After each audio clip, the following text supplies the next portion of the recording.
अस्सलाम वालेकुम नाजरीन, मेरा नाम है ज़नीरा और आप देख रहे हैं ज़ीनी टॉक्स। नहीं, मेरा नाम ज़नीरा नहीं, जो मेरे साथ मेहमान है और जिनका चैनल है उनका नाम ज़नीरा है। कमाल की बात है ना, हम किसी के घर के अंदर घुस के उन्हीं को मेहमान बना के बैठे हैं। बहरहाल मुझे आप लोग जानते हैं बहुत अच्छे तरीके से, जो लोग नहीं जानते वो जान ले कि मैं हूँ ज़ेबी फ्रॉम द चैनल मजाकी टोटे, और मेरा ये अंदाज़ है कि कैसे हैं आप लोग। ओके, बहुत हो गया हालचाल। और इस वक्त हम पहुंचे हैं इन्हीं के चैनल के अंदर, जो कि मेरी वाइफ हैं, जिनका असली नाम है ज़नीरा फातिमा, और यहाँ पर इनके चैनल का नाम है ज़ीनी टॉक्स। और ये बहुत ज़्यादा टॉकती हैं, इसलिए माशाल्लाह से इनका चैनल का नाम भी ज़ीनी टॉक्स है। तो आज हम इनके पास पहुंचे हैं बहुत ही कम वक्त के लिए, और हम कुछ खास सवालात करेंगे इनसे। एक्चुअली मेरी बड़ी आदत है कमेंट्स के अंदर मैं इनसे खुद से सवालात करता रहता हूँ, ऐसा हुआ तो कैसा होगा, वैसा होता कैसा होगा। माशाल्लाह से जहाँ हम बैठे उस जगह मक्खियाँ बहुत है, इस बात को आप लोग अपने ज़रा ज़हन में रखिएगा। तो हाँ, जो सवालात मैं इनसे कमेंट्स में या कॉल पर करता हूँ, तो आज हमने सोचा कि हम क्यों ना बैठ कर कैमरे के सामने सबके सामने करें। शायद जो मेरे सवालात हैं वो किसी और के भी सवालात हों, शायद जो मैं जानना चाहता हूँ वो आप में से बहुत सारे लोग जानना चाहते हों। तो एक ही तीर से 4, 5, 8, 10, 12 में भी 1 मिलियन निशाने लग जाएं।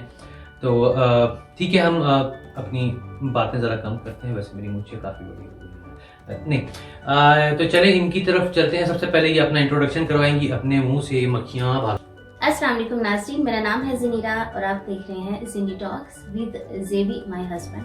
तो आज ये मेरे से कुछ क्वेश्चन करना चाह रहे थे और उन्होंने कहा कि ज़नीरा कुछ क्वेश्चन है मेरे माइंड में, तो मैंने सोचा क्यों ना आज इस बहाने हमारी वीडियो भी बन जाएगी और एक टॉपिक भी कवर हो जाएगा। मे बी ये कुछ लोगों के क्वेश्चन हो।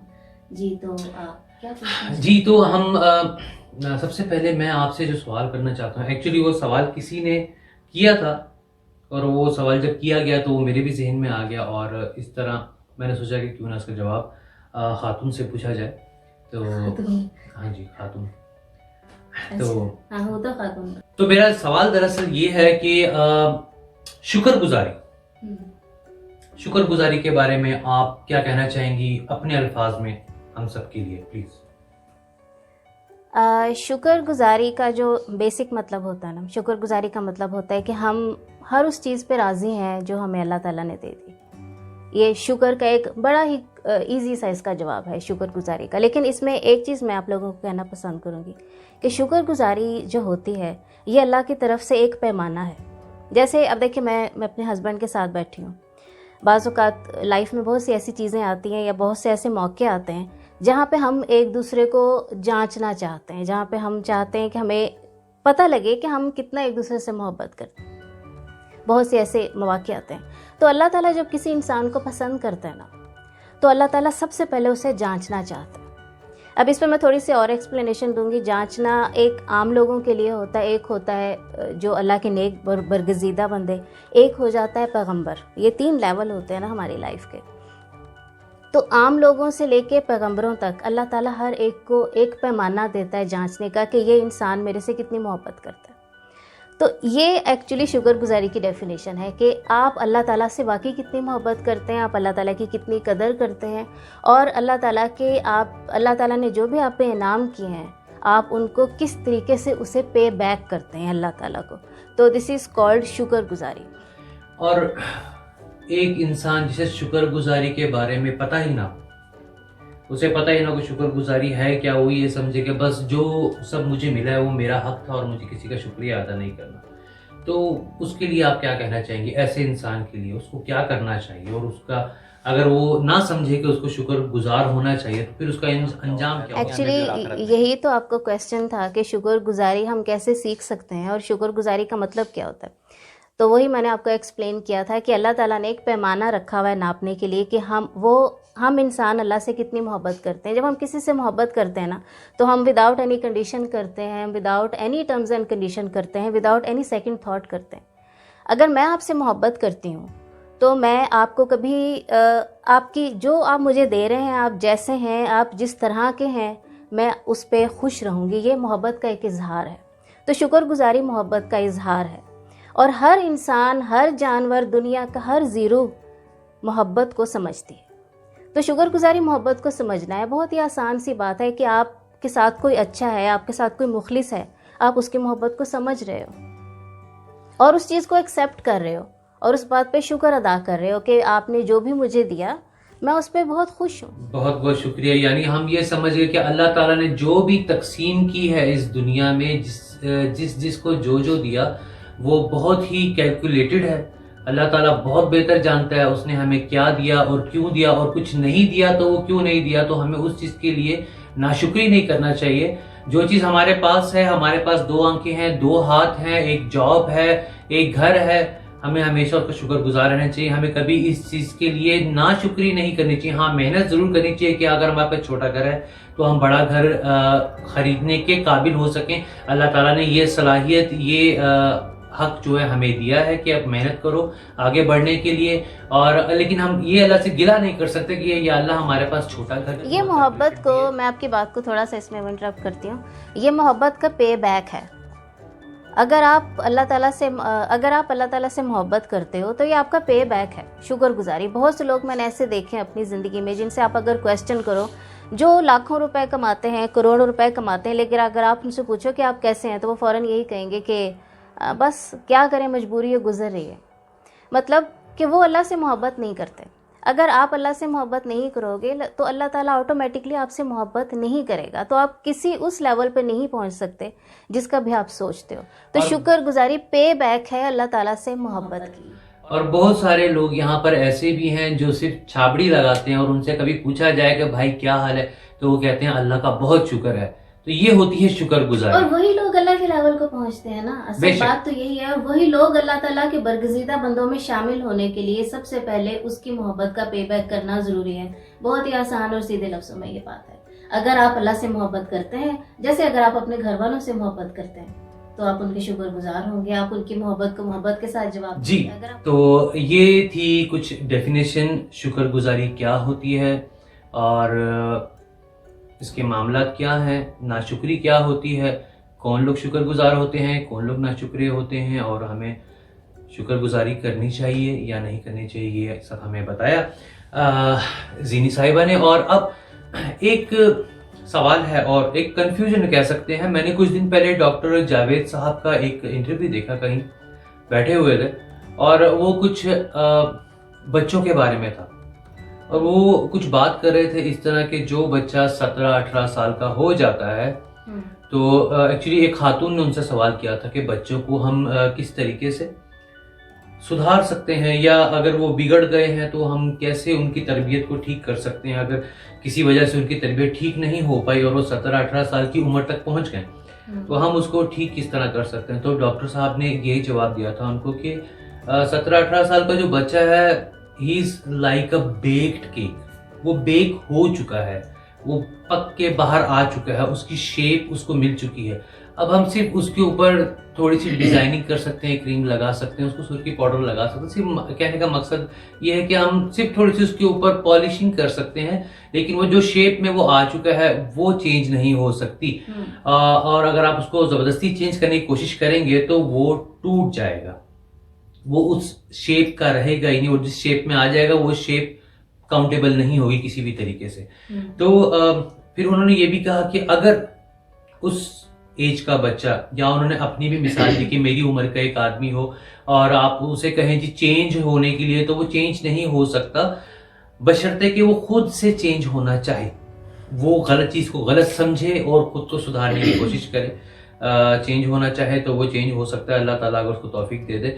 तो इसी तरह बच्चों का भी वही मामला था कि एक बच्चा अगर वो हो जाए, बड़ा हो गया है, उसको सब सोच समझ चुका है, इस उम्र तक पहुंच चुका है कि अब वो उसे हमारी बातें बुरी लगने लग गई हैं। अगर हम उसको सुधारने की कोशिश करें, हमें लगता है कहीं से वो बिगड़ा हुआ है, तो वो तब तक चेंज नहीं होगा खुद में जब तक कि वो खुद चेंज ना लाना चाहे, अपनी शख्सियत को चेंज ना करना चाहे, अपनी आदत को चेंज ना करना चाहे। इसकी थोड़ी सी एक्सप्लेनेशन चाहिए कि जब वो एक उन्होंने कह दिया कि बच्चा बेक्ड हो चुका है, केक बेक्ड हो चुका है, अब वो अपनी मर्जी से भी कैसे चेंज होगा जबकि वो एक शेप में आ चुके, चाहे उसकी मर्जी है। अच्छा, मैं आपको एक बड़ी इसकी बात एक नॉर्मल सी आपको एग्जांपल देती हूँ, शायद आप इसको समझ आए इसके बात को। कहते होता है ना कि एक इंसान कमज़ोर है, उसको वीकनेस है, राइट, और वो एज के किसी भी हिस्से में अगर अच्छी डाइट लेना शुरू कर देगा तो उसको पूरे न्यूट्रिशंस मिल रहे हैं, उसको पूरी कैलोरीज मिल रही हैं और वो उसको उसकी हेल्थ के लिए बेनिफिशियल है, वो 70 साल की उम्र में भी अपने आप को तवाना रख सकता है। तो यही हाल हमारे ब्रेन का है। डॉक्टर साहब ने बिल्कुल ठीक बात कही कि बच्चा एक्चुअली 10 साल की उम्र में बच्चा तैयार हो जाता है। बच्चा भी कैसे तैयार होता है? अपने पेरेंट्स को देख के। पेरेंट्स जो करते हैं बच्चा उसको ऑटोमेटिकली वही चीज़ को फॉलो करने की कोशिश करता है और अपनी लाइफ में इम्प्लीमेंट करता है। अब एज के साथ साथ जैसे प्रोसेस होता है उसकी लाइफ का, जैसे जैसे वो बढ़ता है वो चीज़ों को समझने की कोशिश करता है। तो एक टाइम पे आफ्टर 25 और 30 और may be depends on brain, वो बच्चा कितना जीनियस है, वो बच्चा कितना चीज़ों को पिक करता है, उसमें सेल्फ कॉन्फिडेंट कितना है, या वो अपने आप पे कितना एतमाद करता है कि वो बाहर की चीज़ों को पिक कर सकता है, या वो ये देखता है कि उसकी सराउंडिंग्स कैसी हैं, क्या सही हो रहा है क्या गलत हो रहा है। तो वो उसके मुताबिक चीज़ों को पिक करना शुरू करता है, जज करना शुरू करता है और उसके मुताबिक वो रिज़ल्ट देखता है और अपनी लाइफ को वैसे मैनेज करता है।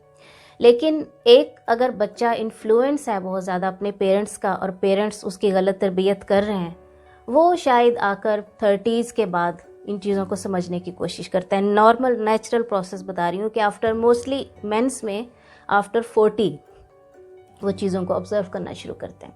लेकिन वही जो मैंने आपको एग्जांपल दी कि आप अगर कमज़ोर हैं, बीमार हैं, आप किसी भी वक्त अगर आप अच्छी डाइट लेंगे तो आपके न्यूट्रिशन पूरे होंगे तो आप तवानाई महसूस करेंगे। अगर जवानी में शुरू कर देंगे जवानी में, बुढ़ापे में शुरू कर देंगे बुढ़ापे में, किसी भी टाइम अपने आप को फीड कर सकते हैं। सेम टाइम अपने ब्रेन को किसी वक्त भी फीड कर सकते हैं। बट ओके, अब यहाँ पर बात आती है कि ये तो कंडीशंस होगी कि बच्चा अपने आप को वो कोशिश कर रहा है और वो खुद बहुत स्मार्ट है, पेरेंट्स से हट के है, उसने अपने आप को, उसने पॉजिटिविटी ऑब्जर्व की अपने अंदर और उसने एक लेवल पे आके वो इस चीज़ पर पहुंच गया, वो चीज़ों को समझने लग गया। लेकिन जहाँ पे अब पेरेंट्स को, जैसे सपोज़ इन्होंने क्वेश्चन किया है, बच्चा 16-17 साल का है, अब बाप को या माँ को रियलाइज़ हुआ कि हमने तो गलती की भाई, उसकी परवरिश में हम वो सही तरह से चीज़ें नहीं कर सके, तो अब टाइम है पेरेंट्स को चेंज होने का। बच्चे जो देखते हैं अपने माँ बाप से वो वही बनने की कोशिश करते हैं। अब माहौल आपके हाथ में है, अब एकदम से पलट भी सकते हैं आप माहौल को।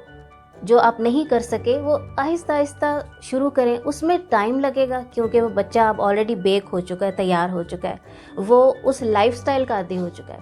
लेकिन अगर आप कोशिश करेंगे आहिस्ता आहिस्ता आहिस्ता आहिस्ता, अगर वो एक्सेप्ट करना चाहता है तो मे भी वो पॉजिटिविटी को समझ सके और वो अपनी लाइफ में उस चीज़ को इंसर्ट करना शुरू कर देगा। जी बहुत बहुत शुक्रिया। बात कुछ हद तक तो मेरी समझ में आ गई है, जो नहीं लेकिन आई आप पूछ सकते हैं। जी मैं जो नहीं आई, एक्चुअली मेरा दिमाग माशाल्लाह अल्लाह ने ऐसा दिया है कि मुझे फौरी तौर पर समझ नहीं आती, वही थोड़ी देर के बाद समझ आती है और फिर जो सवाल है वो भी थोड़ी देर के बाद ही ज़हन में आते हैं।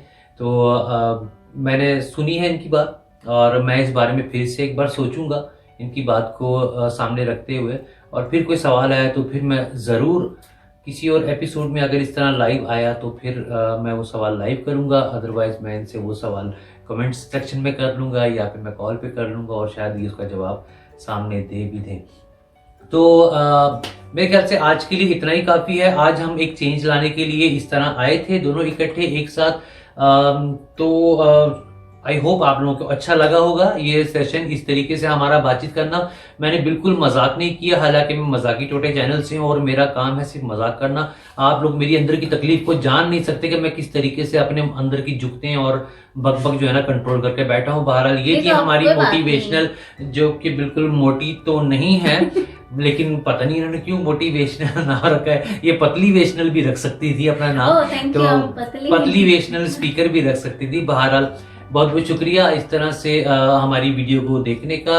अगर आपके जहन में कोई ऐसा सवाल है जिसका आप जवाब चाहते हैं, जिसकी आप एक्सप्लेनेशन चाहते हैं, तो आप बिला झिझक अगर आप चाहें तो इनसे डायरेक्ट पूछ सकते हैं, या आप कमेंट में कह सकते हैं कि जेबी साहब आप इनसे पूछिए। साहब कहने की भी जरूरत नहीं, जेबी भी कह दें तो भी चलेगा बिला तकल्लुफ। तो मैं इनसे वो पूछ लूंगा, फिर इसी तरीके से बैठकर और अक्सर जो यूट्यूबर्स हैं उनकी तरह मैं भी कहूँगा कि रुकिए रुकिए जाइए मत, जाने से पहले सब्सक्राइब और बेल की घंटी का टून करके बजा दीजिए। और नहीं कर लेंगे। ये एक्चुअली बहुत अच्छी मोटिवेशनल स्पीकर है। आप लोग तो सब पतलीवेशनल स्पीकर हैं, आप सब तो इनको जानते ही हैं, देखते ही हैं। आप में से काफ़ी लोग कम से कम इनका चैनल मुझसे तो ज़्यादा चलते हैं। मेरे पास सब्सक्राइबर बहुत सारे हैं लेकिन चलते वलते कोई नहीं। हाँ खैर, इनके पास अच्छे अच्छे सब्सक्राइबर हैं। आप लोग बहुत प्यारे खूबसूरत लोग हैं, समझदार लोग हैं और आप में से कुछ उलझे हुए भी हैं। जाहिर है मेरी तरह तो आप लोग अगर अपनी उलझन किसी भी तरीके से सुलझाना चाहते हैं, कोई ऐसी गिरा जो बन गई आपके दिमाग में और आप उसको खोलना चाहते हैं किसी की मदद से, तो ये मौजूद हैं आपके लिए। आप जो चाहे सवाल अपना कर सकते हैं कमेंट सेक्शन के अंदर, और अगर आप पर्सनल भी करना चाहें तो वो भी कर सकते हैं, लेकिन कमेंट सेक्शन के अंदर। कोई व्हाट्सएप नंबर नहीं है, ठीक है। तो मेरी तरफ से आप सबको इजाजत है, जा सकते हैं ठीक है। और आप सबकी तरफ से मुझे भी इजाजत है, मैं भी चलता हूं और उम्मीद है आपको पसंद आया होगा। बहुत बहुत शुक्रिया। सब्सक्राइब कर दीजिएगा, लाइक कर दीजिएगा, शेयर करना चाहें तो शेयर कर दीजिएगा। अपने दोस्त अहबाब रिलेटिव्स भाई बहन किसी से भी सवाल पूछिए, अगर वो कुछ जानना चाहते हैं तो उनका सवाल यहाँ तक लेके आइए ताकि उस सवाल के जवाब से बाकी सब लोग भी फायदा उठा सकें। अस्सलाम वालेकुम व रहमतुल्लाहि व बरकातहू। चलो रोटी तो खाइए, भूख लगी बड़ी टाइट किस्म।